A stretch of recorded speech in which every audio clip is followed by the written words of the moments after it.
Yo creo que casi todo el mundo disfruta viendo una película que gira en torno a un juicio. Nos encanta ver a los abogados y a la fiscalía debatir en una corte, sobre todo cuando la persona que está en el estrado está mintiendo y su falsedad queda expuesta a través de una serie de preguntas hábilmente diseñadas para llevarlo a contradecirse en su propio testimonio. Yo no sé ustedes, pero a mí me encantan esas escenas. Bueno, esto es básicamente lo que nosotros tenemos en el pasaje que vamos a estudiar en la mañana de hoy al reasumir nuestra serie de exposiciones en la carta del apóstol Pablo a los romanos. Pablo está actuando aquí como una especie de fiscal general para demostrar a los judíos a través de una serie de preguntas retóricas que ellos también necesitaban la salvación que el Evangelio ofrece. Si ustedes recuerdan, en el capítulo anterior de la carta, Romanos capítulo 1, Pablo había demostrado que los paganos estaban en problemas con la justicia de Dios porque habían desechado las evidencias que Él ha dejado de sí mismo en la creación. Aunque ellos no tengan Biblia en sus manos, el poder, la divinidad de Dios se aprecian con toda claridad a través de lo creado, dice Pablo, de manera que esos paganos que no conocen la Biblia no tienen excusa. Pues aunque conocían a Dios, dice Pablo, no le honraron como a Dios ni le dieron gracias, sino que se hicieron vanos en su razonamiento y su necio corazón fue entenebrecido. En otras palabras, la incredulidad de los incrédulos no es otra cosa que deshonestidad intelectual. Ellos se hacen el tonto. Ellos quieren hacer creer que no saben lo que saben acerca de la existencia de Dios. Pablo dice que ellos resisten intencionalmente lo que Dios revela de sí mismo en la creación, y esa deshonestidad intelectual produce como consecuencia una vida depravada, dice Pablo. Al final del capítulo 1 de Romanos, Pablo da una lista de pecados horribles que vienen como consecuencia de esa deshonestidad intelectual, de haber resistido con injusticia la verdad.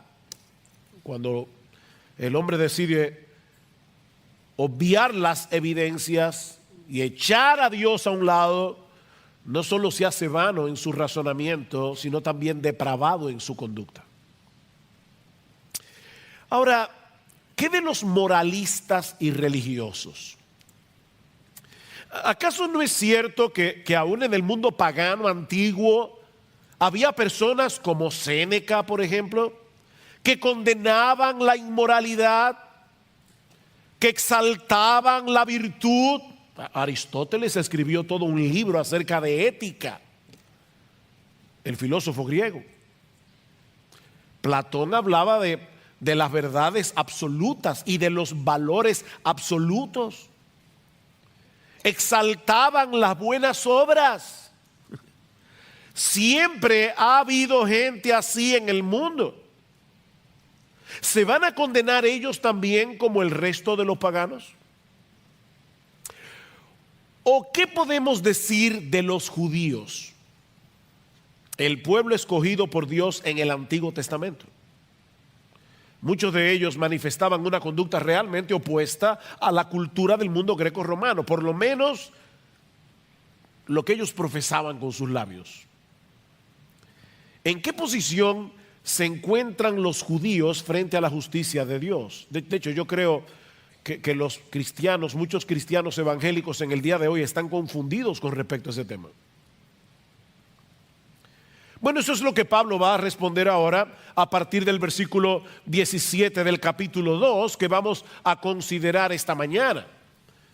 Como veremos en un momento, lo que Pablo quiere demostrar es que los judíos también estaban en problemas.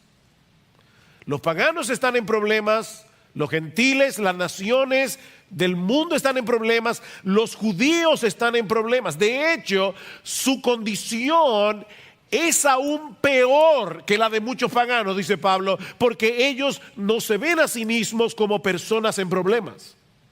Se sentían demasiado confiados por ser judíos. Lo mismo que sucede con mucha gente en el día de hoy. Y quizás hay algunos sentados aquí esta mañana. Esto es serio, mis hermanos. Personas que van camino a una condenación a la sombra de un púlpito. Personas que pertenecen a una iglesia evangélica y que van camino al infierno, autoengañados, pensando que son lo que no son. Así que por favor, no cierres tus oídos a este mensaje, aunque tú no seas judío. Vamos a hablar de los judíos, pero no apagues el receptor. No lo apagues, pensando que Pablo está abordando un tema aquí que no tiene que ver con nosotros en el día de hoy, porque lo que Pablo señala de los judíos en este pasaje que vamos a estudiar de Romanos 2 es un problema bastante común. El problema del autoengaño. Mucha gente se engaña a sí mismo en lo que respecta a su verdadera condición espiritual. Y es por eso que nosotros encontramos tantas advertencias en el Nuevo Testamento con respecto al autoengaño.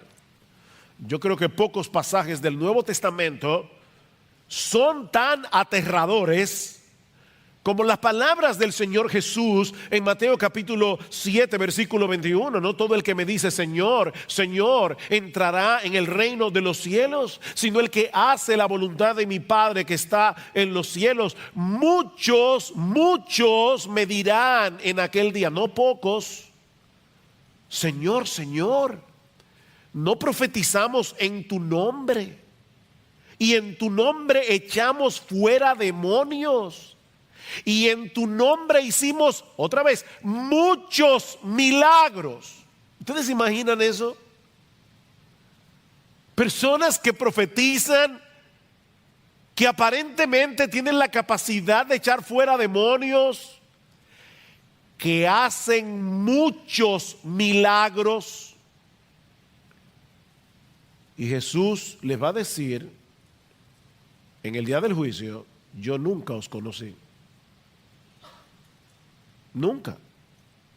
Apartaos de mí, hacedores de maldad. Bueno, la pregunta que yo quiero responder en esta mañana es, ¿cómo podemos estar seguros tú y yo de que no vamos a estar en ese grupo? Sí, yo estoy predicando a los amigos que están de visita en el día de hoy, pero yo estoy predicándole a los miembros de Iglesia Bíblica del Señor Jesucristo. ¿Cómo podemos estar seguros tú y yo de que no vamos a estar en ese grupo? En ese grupo de personas que mueren con la convicción de que van a recibir un veredicto favorable en el tribunal de Dios para encontrarse con la triste realidad de que estaban engañados. Bueno, Pablo hace dos cosas en este pasaje para ayudarnos a responder esta pregunta tan importante. Primero, exponer la naturaleza del autoengaño y luego demoler el autoengaño. Exponer y demoler. Veamos en primer lugar cómo Pablo expone la naturaleza del autoengaño. Versículo 17. Pero si tú que llevas el nombre de judío y te apoyas en la ley, que te glorías en Dios y que conoces su voluntad, que apruebas las cosas que son esenciales, siendo instruido por la ley, y te confías en que eres guía de los ciegos, luz de los que están en tinieblas, instructor de los necios, maestros de los faltos de madurez, que tienes en la ley la expresión misma del conocimiento y de la verdad. Wow. qué descripción del judío. Y no olviden que Pablo era judío. Hoy día hay un sentimiento antisemita en el mundo. No, este pasaje no es antisemita, porque Pablo era semita. Pablo era judío. Y él está enumerando aquí varios de los privilegios que poseían los judíos por el hecho de ser judíos. Y saben que cada uno de ellos era real. Hay personas que creen disfrutar de privilegios que en realidad no les pertenecen, como los políticos, por ejemplo, que creen que ellos, por el hecho de estar en el gobierno, están por encima de la ley.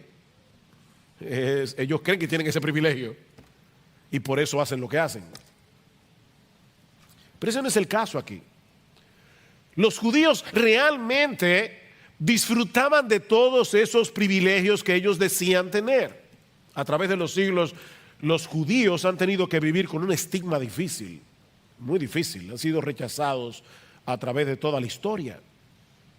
Pero en los días de Pablo, la situación era muy diferente. Era un orgullo ser judío, para el judío. De ahí el primer privilegio que Pablo señala en este pasaje, al referirse a este hombre imaginario con el que él está hablando, dice: pero tú que llevas el nombre de judío, y lo lleva como un honor, tú que llevas el nombre de judío. Ellos se gloriaban en el hecho de pertenecer a la nación escogida de Dios, de ser descendientes de Abraham, con el que Dios había hecho un pacto jurándole que Él sería su Dios y que ellos serían su pueblo. Tú llevas ese nombre con orgullo, dice Pablo, y te apoyas en la ley. Te apoyas en la ley, dice en el versículo 17. De todas las naciones de la tierra, solo a ellos Dios les había revelado la ley en el monte Sinaí, por medio de Moisés. Y Pablo va a decir al inicio del capítulo 3 de Romanos que esa era una de las ventajas que tenían los judíos. A ellos se les había confiado la palabra de Dios. A ellos tenían profetas. En tercer lugar, dice Pablo, y te glorías en Dios. Y eso no es malo en sí mismo. Todo lo contrario, el profeta Jeremías dice en uno de los pasajes más conocidos de su libro, Jeremías capítulo 9, versículo 23, que el sabio no debe gloriarse en su sabiduría, ni el valiente debe gloriarse en su valentía, ni el rico debe gloriarse en sus riquezas, mas el que se gloría, y yo creo que Pablo estaba pensando en ese texto cuando escribió Romanos, el que se gloría, gloríese de esto, de que me entiende y me conoce, pues yo soy el Señor, que hago misericordia, derecho y justicia en la tierra, porque en estas cosas me complazco, declara el Señor. Gloríese en el Señor. De hecho, Pablo va a decir esto más adelante en Romanos capítulo 10, Romanos capítulo 5, versículo 11. Pablo va a decir que los cristianos nos gloriamos en Dios. Así que no hay nada de malo en este gloriarse de los judíos. De hecho, no hay nada más sensato en la vida que gloriarse en Dios, en vez de gloriarse en uno mismo. En cuarto lugar, Pablo dice en el versículo 18, y conoces su voluntad. Conoces su voluntad. Y me llama la atención que el texto dice literalmente, conoces la voluntad, refiriéndose obviamente a la voluntad de Dios. El mundo está sumido en un mar de relativismo, pero tú conoces la voluntad del que creó el mundo. Eso es un gran privilegio que tú y yo tenemos también. Nosotros conocemos la voluntad, no una voluntad, la voluntad. Nosotros conocemos la verdad de Dios revelada en su palabra. En quinto lugar, Pablo dice, y apruebas las cosas que son esenciales siendo instruidos por la ley, o como se puede traducir también, apruebas las mejores cosas. Precisamente por tener el privilegio de ser instruido por la ley de Dios, el judío podía escoger aquellas cosas que en verdad tenían valor. Él podía ver las cosas tal cual eran en verdad. Y por todas esas razones, y en sexto lugar, Pablo dice que el judío se veía a sí mismo como alguien competente para enseñar la verdad a otros.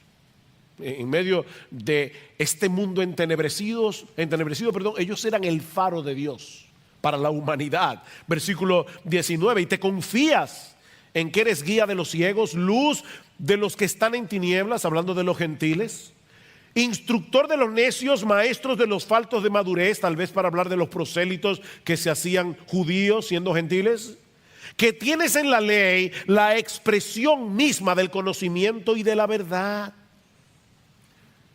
Los judíos tenían una gran ventaja sobre las naciones gentiles que no habían recibido la luz de la revelación divina. Ellos tenían muchos privilegios.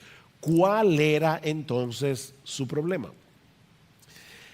Que por el mero hecho de tener esos privilegios, ellos pensaban que estaban exentos del juicio y de la ira de Dios. No. Nosotros somos el pueblo escogido.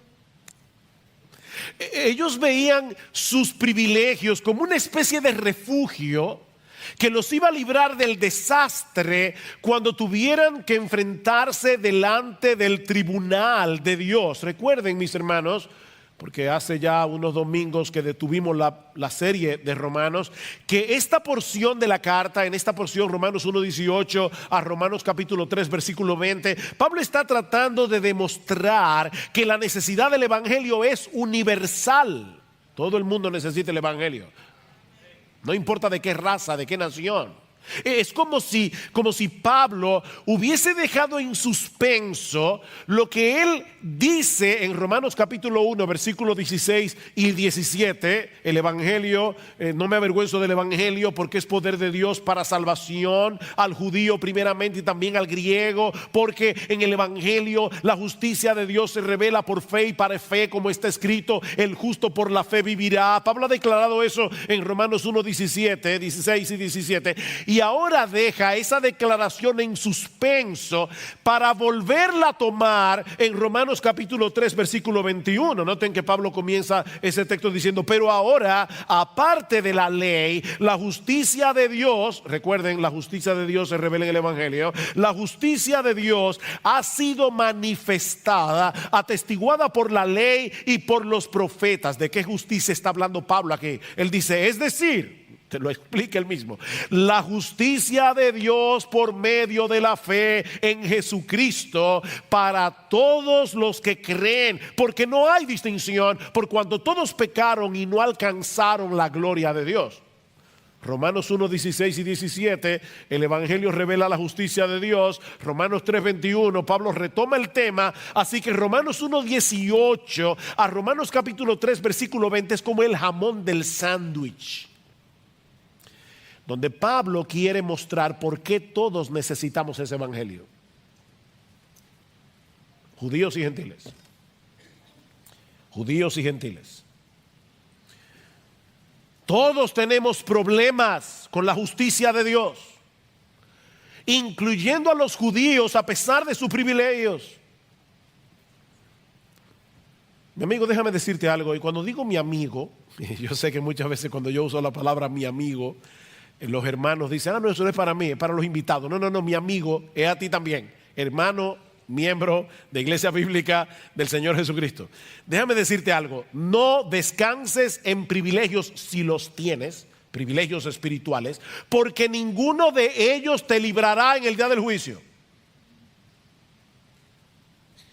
Nadie será salvo por haber crecido en un hogar cristiano.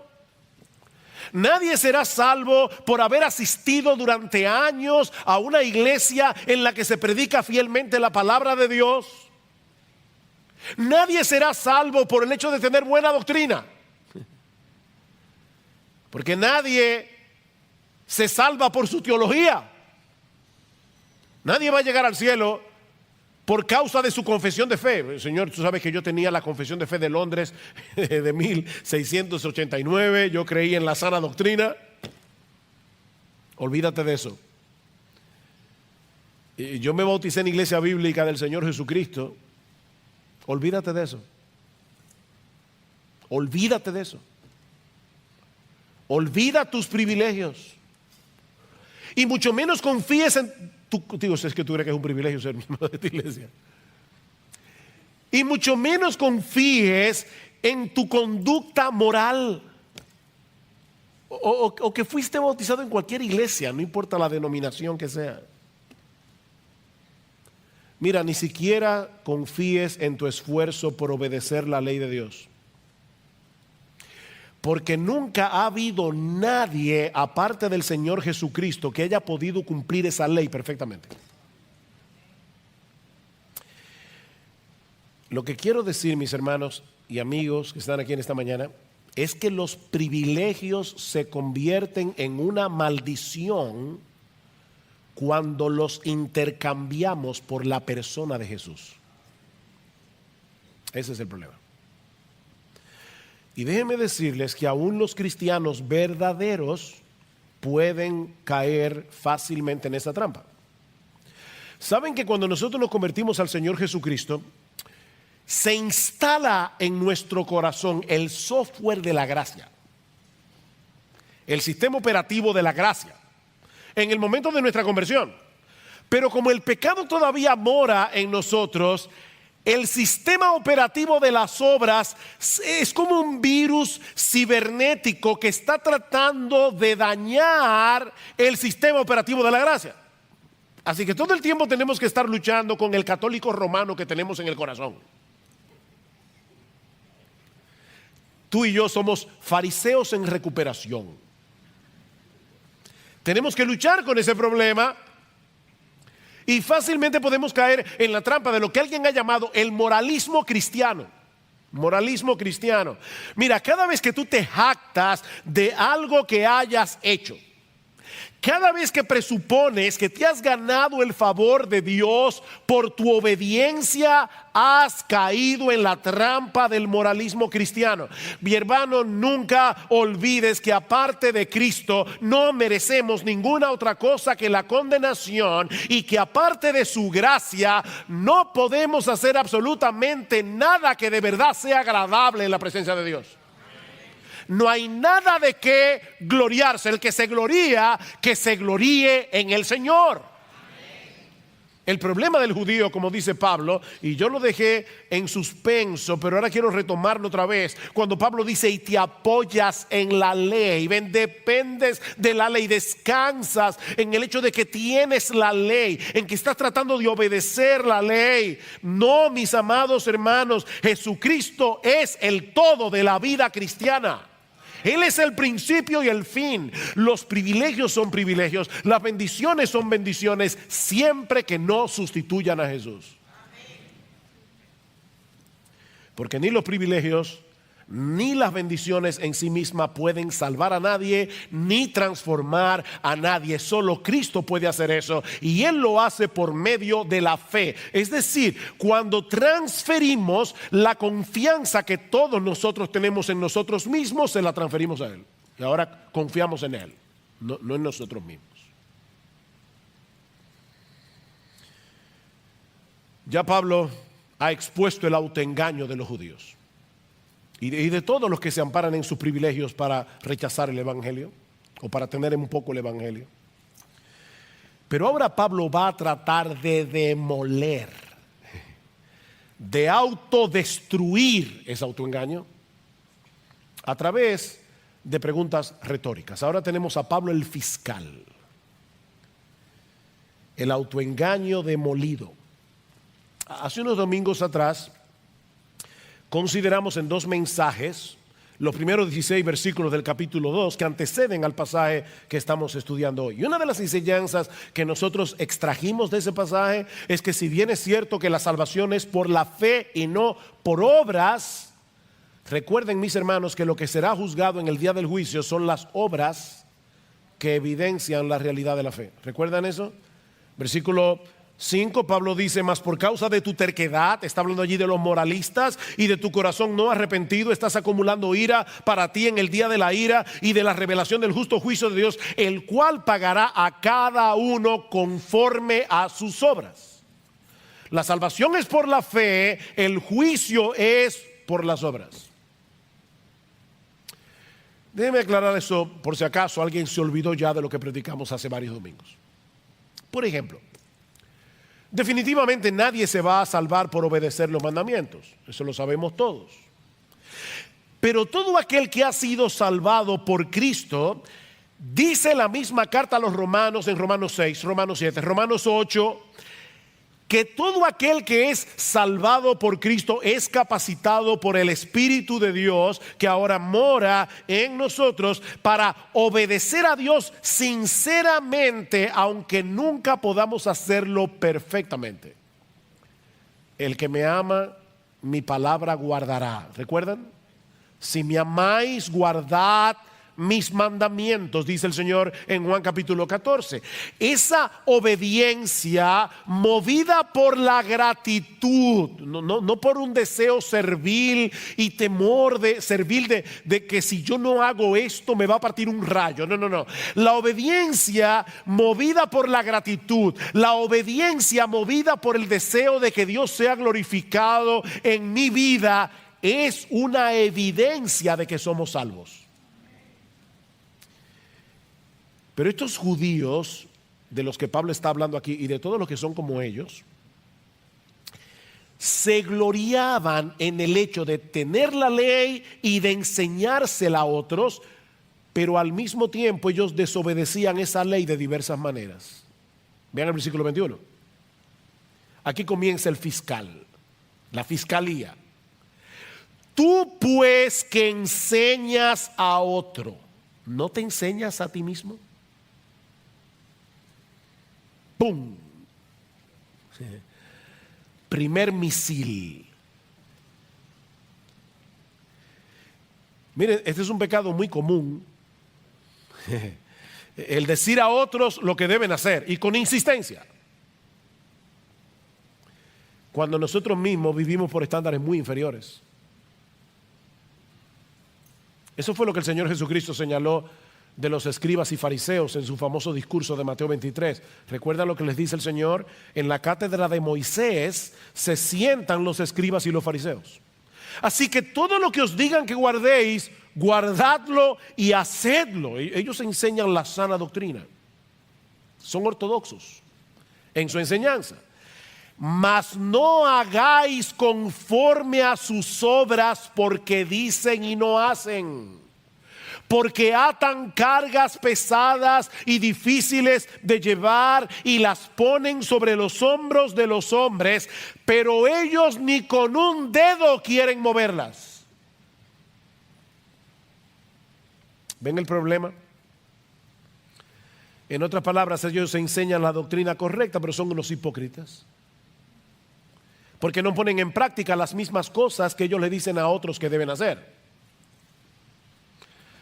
Hoy es el Día de los Padres. Lo siento, padres, pero déjenme decirles algo. Yo creo que los padres somos muy vulnerables a caer en ese pecado cuando instruimos a nuestros hijos. De verdad, piensa en todo lo que tú le demandas a tus hijos. Que obedezcan a la primera voz. ¿No es así? No, que me obedezcas, que me hagas caso. Sobre todo, que me honres porque soy tu papá.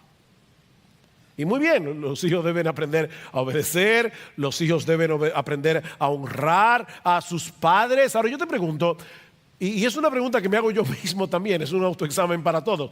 ¿Tenemos nosotros los padres esa misma diligencia para obedecer y honrar a nuestro Padre Celestial? Es muy fácil decirle a los hijos, haz esto, haz aquello. ¿Qué tan serio nosotros tomamos la lectura regular de la Biblia para aplicar en nuestras vidas las cosas que leemos en su palabra? O sea, hay dos preguntas aquí. ¿Qué tan en serio tú tomas la lectura regular de la Biblia? Porque eso es escuchar a tu padre. Tú le dices a tus hijos, tú no le dices a tus hijos, oye, que me oigas. A veces tú le estás hablando a tus hijos y ellos están con un celular. ¿Ha pasado eso? Y tú le dices, no, apaga el celular y escúchame. Yo a veces me imagino a Dios diciendo lo mismo. Que apague el celular ese y que me escuche. Y Él habla a través de su palabra.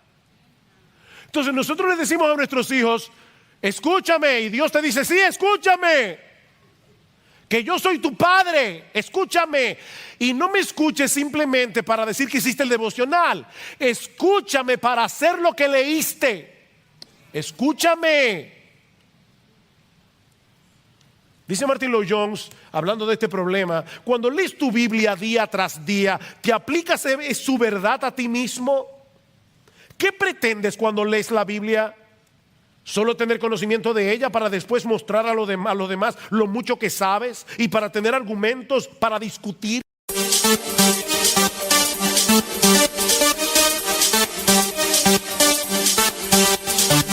Martin Lloyd-Jones, mientras leas, háblate a ti mismo y dile a tu alma: esto es para mí.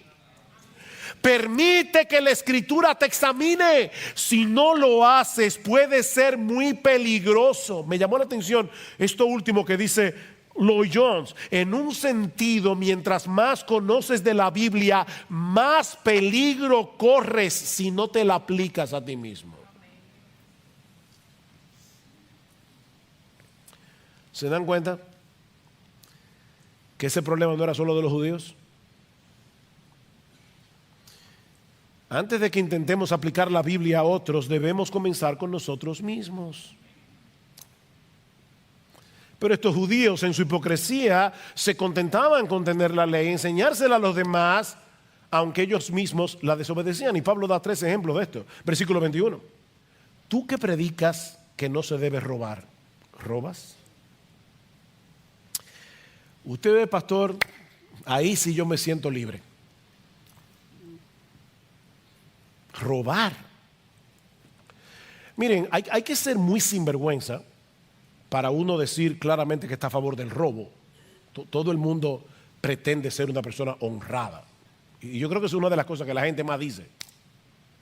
Yo soy una persona honrada. Pero déjame decirte que hay muchas formas de robar. No declarar todos nuestros ingresos a la hora de pagar los impuestos es un robo. Es un robo al gobierno. Pastor, pero ellos son unos ladrones a veces y eso no es problema tuyo. La Biblia dice: pagad a todos lo que debéis. Al que honra, honra. Al que impuesto, impuesto.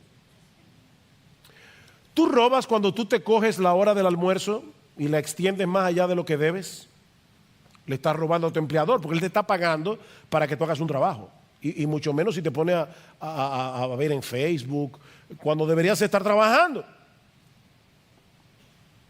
Tú estás robando. Cuando tú sobrevaloras el precio de una propiedad al momento de venderla, eso es robar.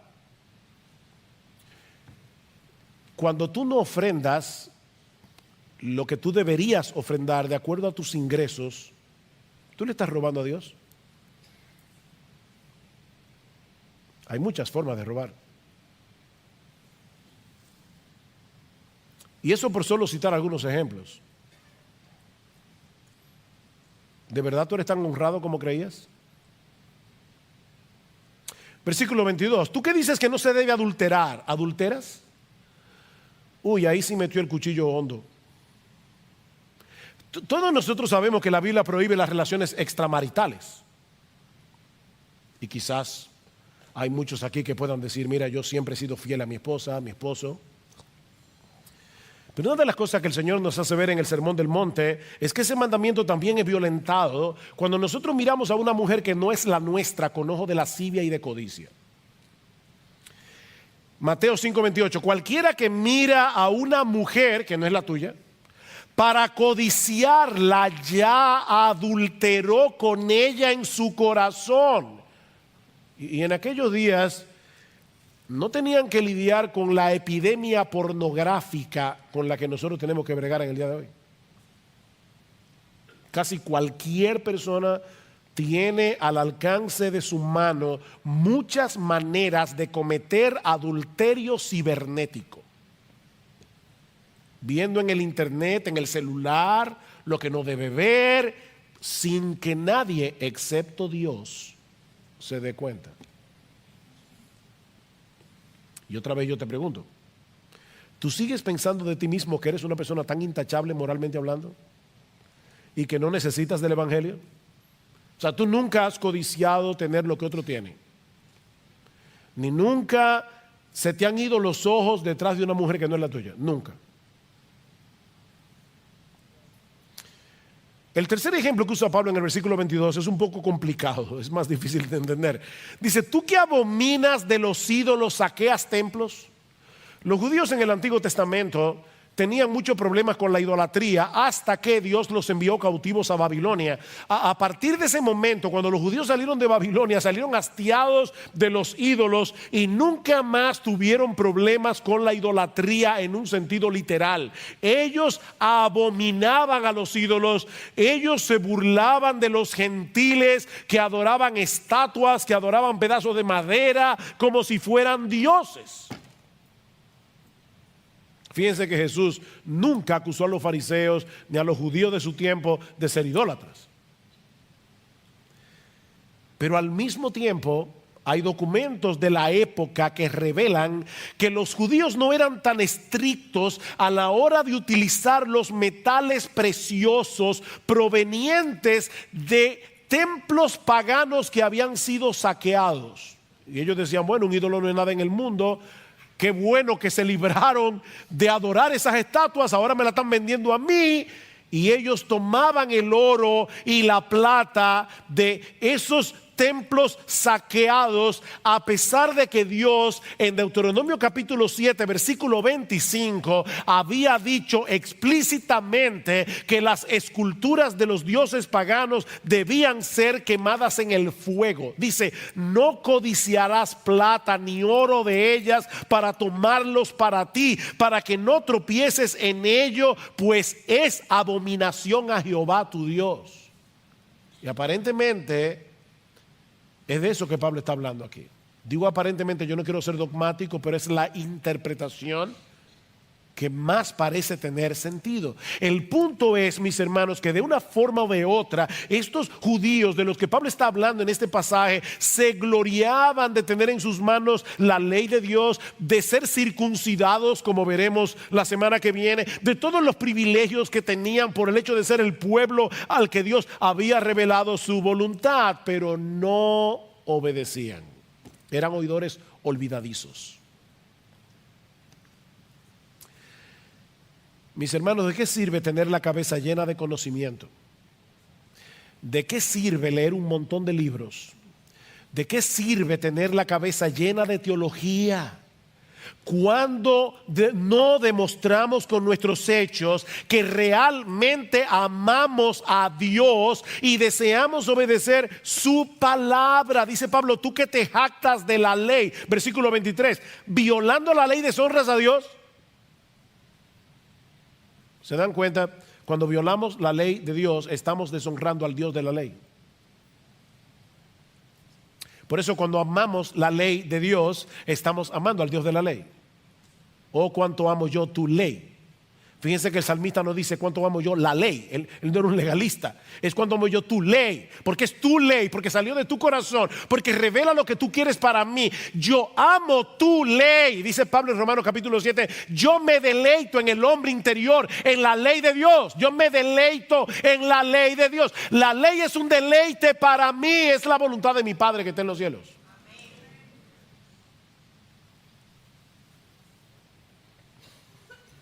¿Y saben lo que ocurre cuando los que dicen ser el pueblo de Dios viven así? Que hacen que el mundo juzgue mal a Dios por su culpa. Dice el versículo 24, porque el nombre de Dios es blasfemado entre los gentiles por causa de vosotros, tal como está escrito.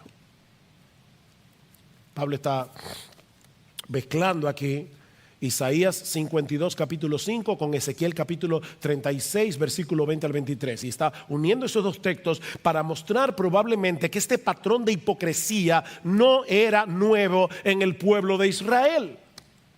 Mientras se gloriaban en ser el pueblo escogido por Dios, separados para Dios, vivían de tal manera que las naciones gentiles terminaban pisoteando el nombre de Dios que ellos invocaban por culpa de ellos.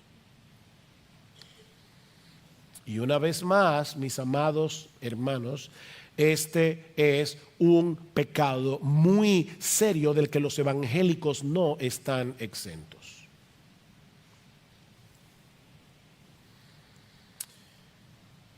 Otra vez dice Martin Lloyd-Jones: no podemos culpar al mundo incrédulo cuando juzga a Cristo y al cristianismo por lo que ven en los miembros de las iglesias. Después de todo, así como piensan los incrédulos, después de todo, ¿de qué sirve un Cristo que no transforma a nadie? Porque él dice ser cristiano y yo no veo su cristianismo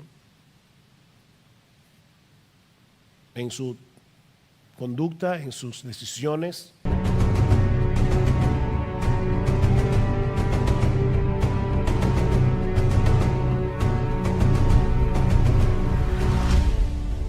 a hacerte una pregunta. ¿Qué piensan acerca de Cristo las personas que te conocen íntimamente? Las personas que están a tu alrededor. Porque nosotros decimos que Él es un gran salvador, que nos ha salvado de nuestros pecados, nos ha rescatado. Ahora, ¿es eso evidente para ellos cuando te ven a ti o cuando me ven a mí? No porque vivamos una vida perfecta, sino porque vivimos una vida coherente.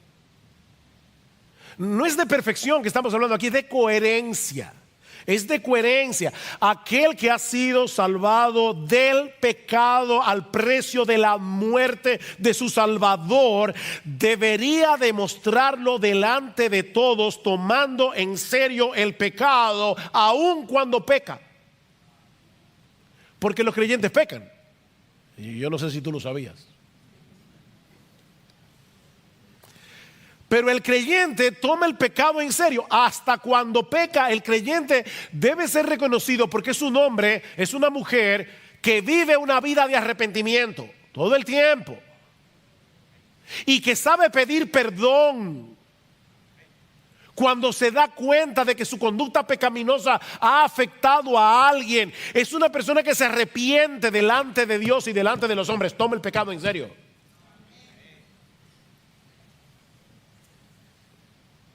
Por eso alguien decía que una vez anunciamos que somos cristianos, y debemos anunciarlo, debemos proclamarlo que somos cristianos, contraemos de inmediato una tremenda responsabilidad. Nuestros prójimos están mirando y observando cómo vivimos. Aseveramos grandes cosas acerca de Dios, dice este autor, y con toda razón, porque Dios es grande. Pero ellos lo juzgarán a Él según lo que vean en nosotros. Ellos, el mundo incrédulo, juzgará a nuestro gran Dios por lo que vean en ti y en mí. Por eso que dice este autor, es una tremenda responsabilidad. Llevamos el nombre de Cristo.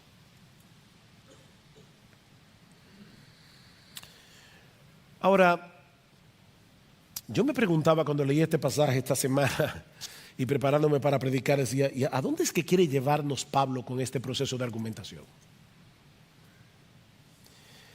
Bueno, yo creo que una de las cosas a la que Pablo quiere llevarnos es a mostrarnos que los privilegios en sí mismos no nos servirán de nada cuando tengamos que presentarnos en el tribunal de Dios. De hecho, estrictamente hablando, esos privilegios que disfrutaban los judíos y que nosotros disfrutamos aún más, los colocaban en una condición más peligrosa que la de los gentiles, porque su conocimiento de la voluntad de Dios era muy superior.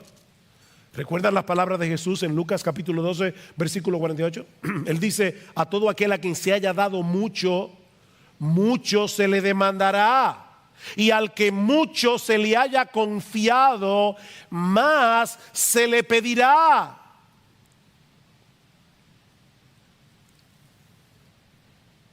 Y si tú has tenido el privilegio de estar bajo la influencia del cristianismo, y voy a hablar como loco aquí, perdónenme porque voy a hablar como loco, como dice Pablo en 2 Corintios 11. Si tú has tenido el privilegio de estar en una iglesia en la que yo creo de verdad de corazón que se trata de predicar fielmente la palabra de Dios, si tú has tenido ese privilegio domingo tras domingo, año por año,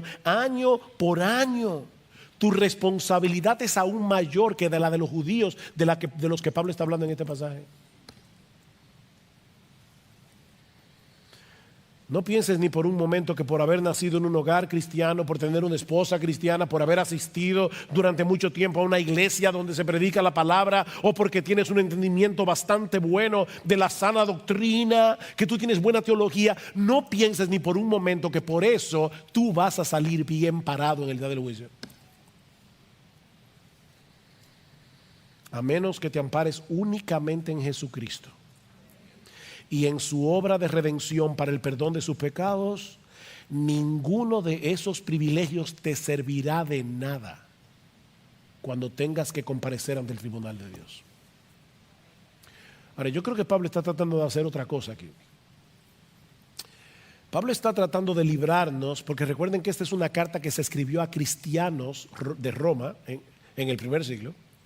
Yo creo que Pablo también está tratando de librarnos para que no cometamos el error de confiar en nuestra profesión de fe en Jesucristo si somos una contradicción andante de esa fe que profesamos. Yo voy a repetir eso otra vez. Yo creo que Pablo también nos está librando de cometer el error de confiar en nuestra profesión de fe en Jesucristo si nosotros somos una contradicción andante de esa fe que profesamos. Muéstrame tu fe por tus obras, dice Santiago, y yo te mostraré mi fe por mis obras. Muéstrame tu fe sin tus obras, es lo que dice. Muéstrame tu fe sin obras. Yo creo. ¿Y dónde están las obras? Bueno, yo te voy a mostrar mi fe por mis obras.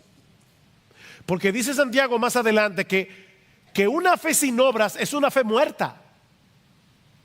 Y una fe muerta deja sumido en su mortandad al que la tiene.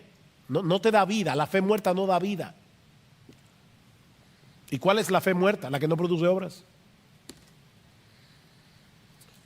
Mira, la Biblia enseña claramente que somos justificados delante de Dios por medio de la fe sola, y esa palabra es importante. Fue esa palabra lo que hizo la diferencia en el siglo XVII, en la Reforma XVI, en la Reforma Protestante. Somos justificados por medio de la fe sola. La Iglesia Católica Romana cree que somos justificados por la fe, pero no por la fe sola, sino por la fe más las obras, más los sacramentos. No, nosotros creemos que somos justificados por la fe sola fe. Pero esa fe por la que somos justificados nunca se encuentra sola. Siempre viene acompañada de los frutos que demuestran la genuinidad de esa fe. Y ahora yo te hago esta pregunta. A la luz de lo que hemos aprendido hoy de este pasaje, tú puedes estar completamente seguro de que el día de que la muerte toque tu puerta, tú partirás de inmediato a la presencia de Dios. Y si tu respuesta es que sí, ¿en qué basas tu confianza? Porque si no es únicamente en Cristo y en su obra de redención, es mi deber advertirte en esta mañana que estás descansando en una confianza falsa. Solo Cristo salva. Solo Cristo salva. Y Él salva únicamente a aquellos que vienen a Él en arrepentimiento y fe. Voy a terminar de predicar ahora. Y cuando lo haga, por favor, no te levantes de tu asiento de inmediato. Antes, nuestra iglesia ha perdido esa costumbre. Cuando se toca el piano, no es para decir salgan corriendo.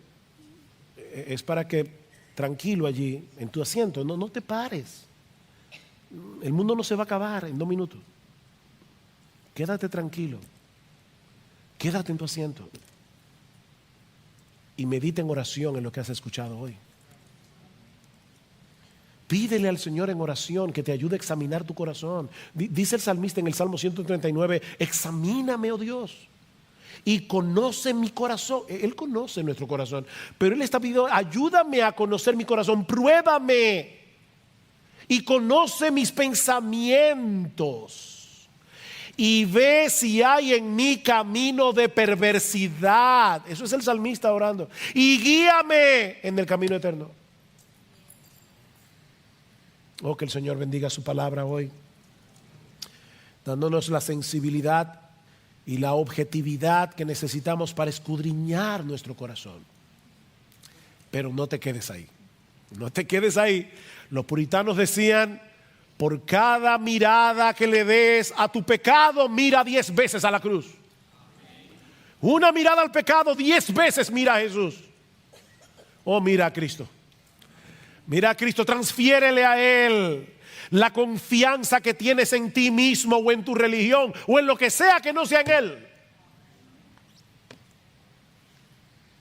Y el Señor te concederá el perdón de todos tus pecados y el don de la vida eterna, únicamente por gracia, únicamente por Cristo, únicamente por medio de la fe. Que el Señor nos ayude.